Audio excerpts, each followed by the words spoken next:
Hey friends, Jeff here with missionmusician.com. I got another video for you today, and we're going to talk about fixing poorly sounding distorted guitars, if I can get that out. And what's bringing this video on is I have a buddy of mine who's a really good guitar player, and he was struggling mixing his songs. Now, he's not a recording engineer, mixing engineer. He's just a guitar player. So he sent me his tracks, and immediately I could tell there was a pretty massive problem with the guitars. Now, there's some other issues. He actually sent me two different tracks, and we're going to go to the other one in just a minute because there's a different problem on the guitar on the other track. So, and I'll explain when we get there. But so he was having problems mixing. And the guitar is not the only problem here. There's some timing issues with the drums, and he's doing a collaboration with people, so he'll send them the guitar and bass, and they'll add drums, and then another guy will sing over it. So sometimes when you do that, it can get a little jumbled, and this one has gotten a little bit jumbled, but that's okay. So let me play you this track. It's just got one guitar track, two acoustic guitar tracks. We're not going to deal with those. Let's just listen to this electric guitar. Sorry.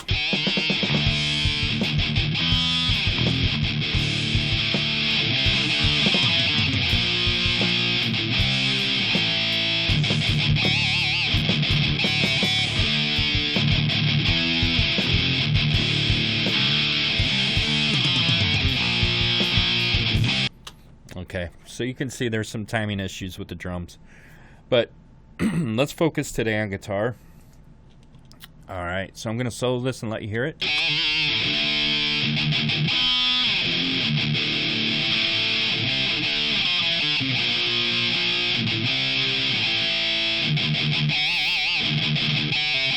Right, so cool guitar riff, but what I notice is there is a ton of high-end information making this guitar sound kind of fizzy at the top end. Now, I know after we went through a couple of his songs that he sent me, he explained to me that he did mic a 412 cabinet. It's a Marshall solid-state head, but he never even thought about mic placement. He just threw a mic up and mic'd it. And in the other session we're going to go to, he kind of went to the opposite end. After I told him to start moving the mic around a little bit, move it a little bit further away from the cone, and it'll darken the tone up a little bit.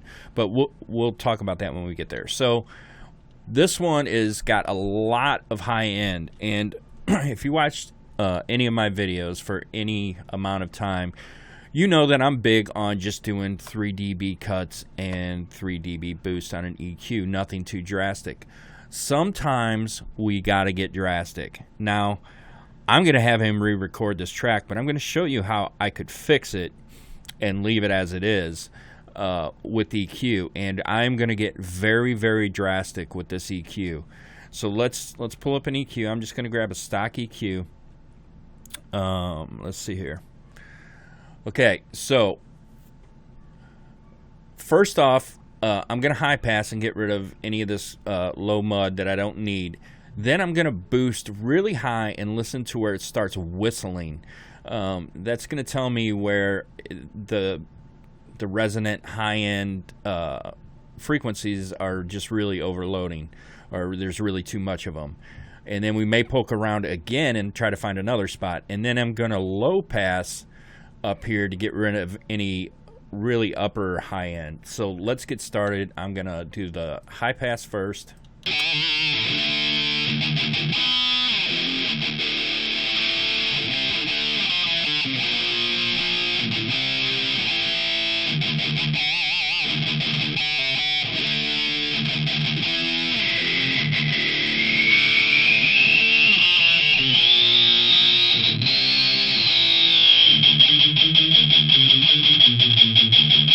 All right, that is just like ice picks in my eardrums. So I'm going to take that all the way out.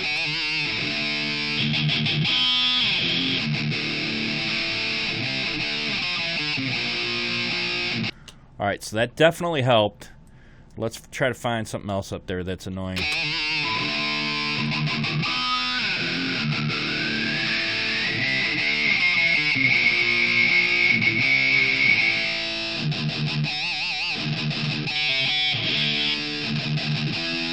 All right, so it's getting better. Let's find a frequency, or let's roll off. Let's use a low pass filter and roll a high end off.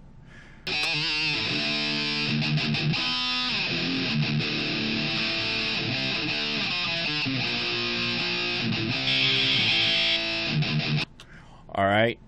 Then I'm going to try to find kind of a warm spot in this tone.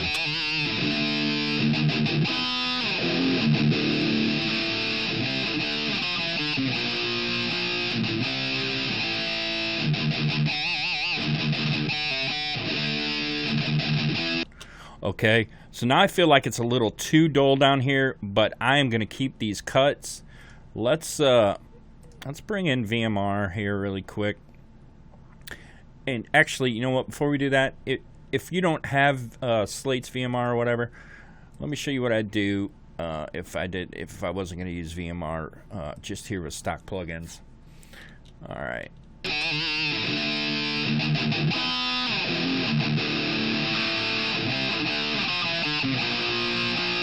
So I'm okay with boosting, you know, around 1K or so, because there's no fizziness really there. That's kind of a good spot to boost a distorted guitar. But you'll notice if I start moving it this way, it starts getting really crappy again.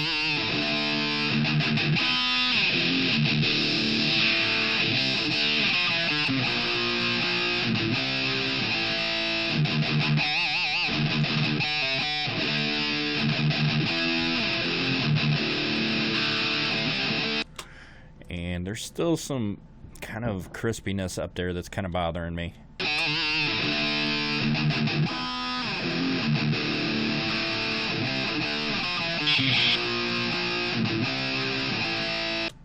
All right, so that's what I would do. Now, another cool thing if you do have VMR is we could use the Air EQ, right? And we could bring back in some high end up there. Let's see. I'm going to just turn this up for now, and then I'm going to turn the high cut up and roll this back down to find a spot.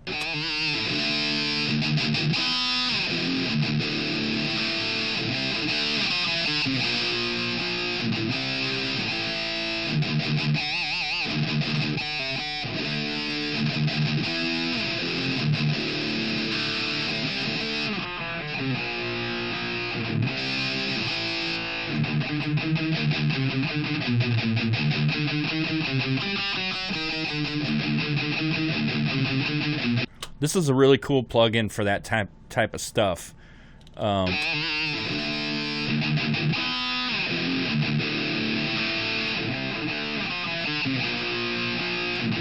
But in this case, I actually feel like I'm liking this better, so I'm going to leave that. All right, now let's bring it back and forth here.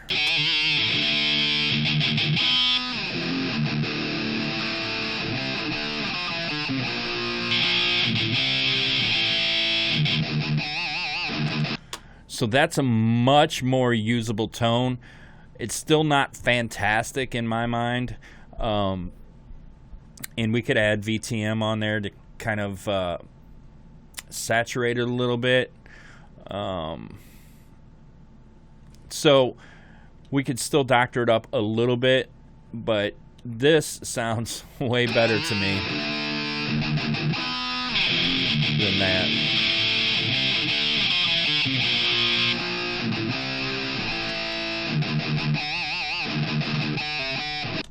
So that sounds pretty decent. So I'm going to open up another session here. And so I told him to move the mic around and maybe back some gain down and back some high end down. Well, I think he backed the high end down a little too much in this other example I'm going to show you. And one tip for all you guys out there recording guitar, When you record guitar, you don't need as much gain as you would live. Okay, when you start stacking these guitars up, even if you just do a left guitar and a right guitar, which sounds plentiful enough, you don't really need to do more than that. You definitely can to get some different textures, but the more you do, the less gain that you're going to need. Because what's going to end up and happen when you put high gain guitars, distorted guitars, when you start recording them, it's going to end up in, you're going to think it sounds more powerful with more gain on it, but it's going to end up and sound like static in the mix, and it's not going to cut through. You need to back the gain off just a little bit if you're just doing 2 guitar tracks, a left and a right. But if you're doing more than that, you even need to back it off more on the following. So you could I'm going to confuse you.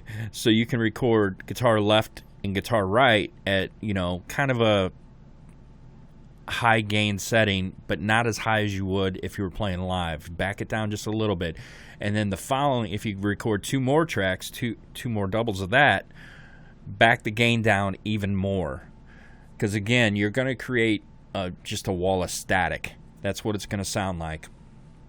So anyway, let's go to the next session. I'll be right back. All right, here we are in a session. I don't know exactly where we're at. Now, in this one, I put the drums in time, and I actually replaced the drums to this song. I replaced the overheads. I created a room sound. And if you want to find out how I did that, you can get my ultimate drum mixing course at the website, or I'll put a link up here. I explain exactly when there's no save in the drums, how you can fix them. And let me just play you a little section of the original drums. Now, it does have a click track bled into it, because once I replace these drums and put them in time, and I'm sorry, I realize we're getting off the beaten path here, but I got to explain this. Once I replace the drums and put them in time, put them on the grid, the guitars didn't match up, so I had to send this drum bounce to the guitar player so he could re-record the track. So let me just play this real quick. This is what the original drum sounded like.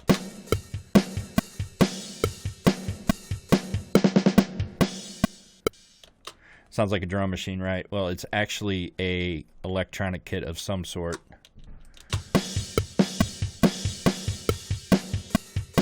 All right, so let me mute that and let me play this track.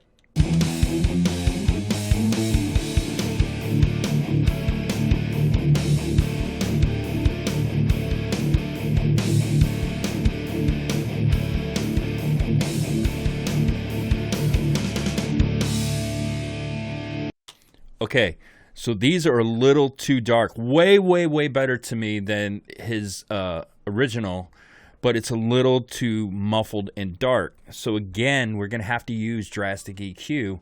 I'm going to solo one guitar and put it in the middle and bring up an EQ. Let's just go with the 7-band. All right, let's listen to this.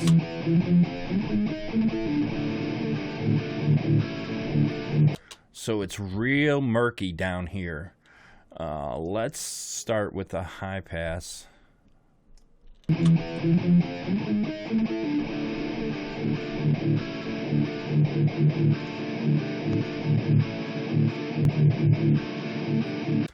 right, and then let's find something around here to get rid of.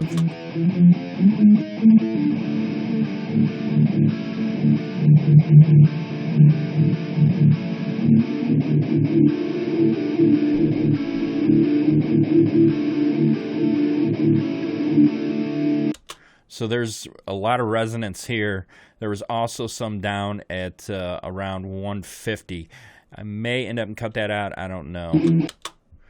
Let me back this up just a little bit more so we get a little bit more of this.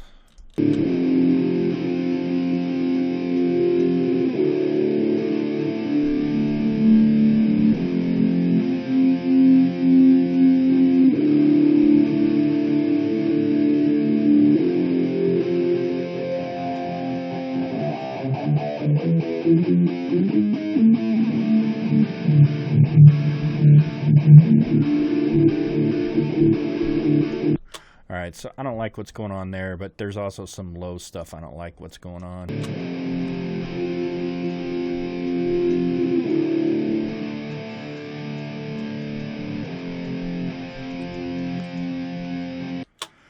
So I may just take a little bit out of...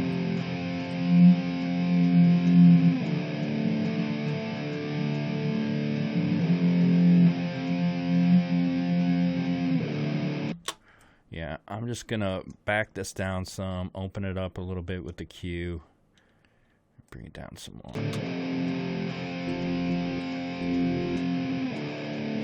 All right, so now that we got rid of some of the mud, actually, you know what? I want to see if there's a little bit more mud up here somewhere.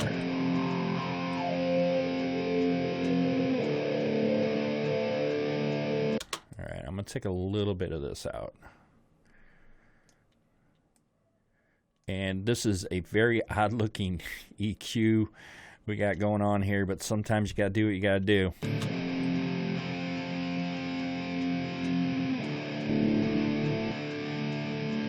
All right, let's see where we can boost at now.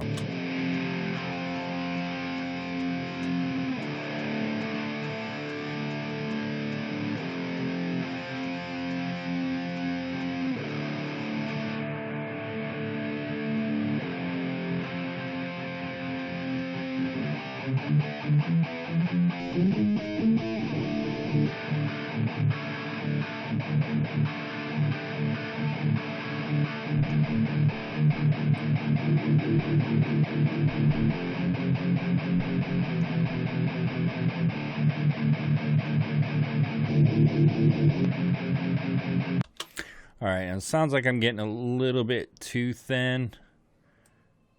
Let's bring this down a little bit. Let's, I'm just going to copy this for now, and let's listen to it in the mix. That's what really counts.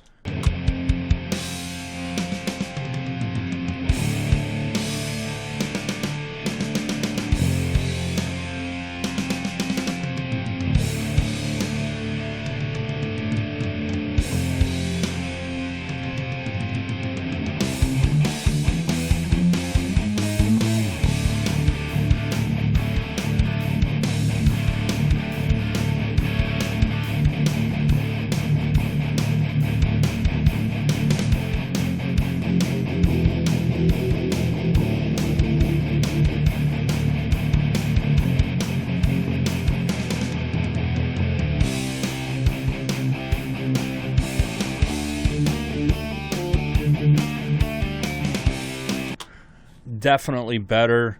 Not done, but better. What I might do is try air again. Let's see what we can do here.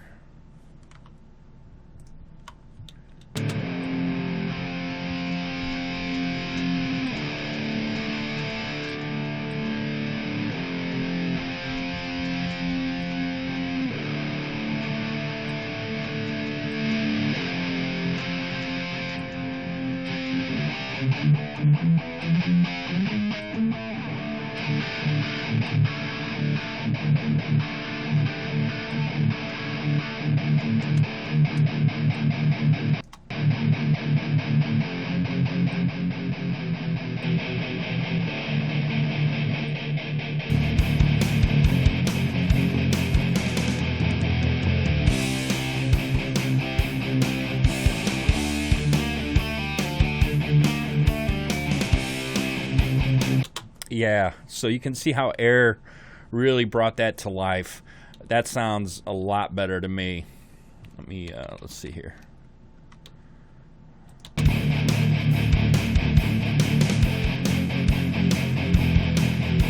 And just so you know, he has not recorded the new guitars to the drums in time. As you can hear, the guitars and the bass are a little off with the drums. So let's listen to this again.